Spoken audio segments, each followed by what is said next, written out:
Hello বন্ধুরা, কেমন আছেন সবাই? আশা করি অনেক অনেক ভালো আছেন। আর যদি ভালো নাও থাকেন, ভিডিওটা দেখতে থাকেন, দেখলেই ভালো লাগবে, কারণ এই ভিডিওতে রয়েছে আপনাদের জন্য অনেক অনেক ক্রিঞ্জ। তাহলে চলেন কথা না বাড়িয়ে একটা ভিডিও দেখে নেওয়া যাক।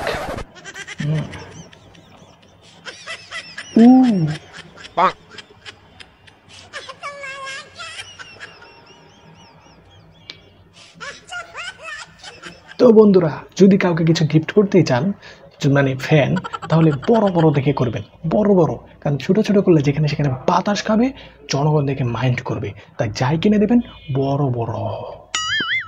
তারপরে চলেন নেক্সট একটা ভিডিও দেখি আমরা। আমার শখের বেড়ার সাথে আমার যে যুদ্ধ চলে, সেই যুদ্ধের কাছে ভারত আর পাকিস্তানের যুদ্ধ কিছুই না। হায় হায় হায় হায় হায়, কি বললো? পাকিস্তান আর ভারতের যুদ্ধ তাদের কাছে হার মানে, কারণ তারা প্রচুর এনার্জি খরচ করে, কারণ তারা প্রচুর খায়, তারা প্রচুর নটে। তো গাইস, যদি ভিডিওটি ভালো লাগে অবশ্যই লাইক করেন, সাবস্ক্রাইব করেন। পরবর্তী ভিডিও দেখার জন্য আমার বেল বাটনে একটা ঘুষি মারেন। টাটা।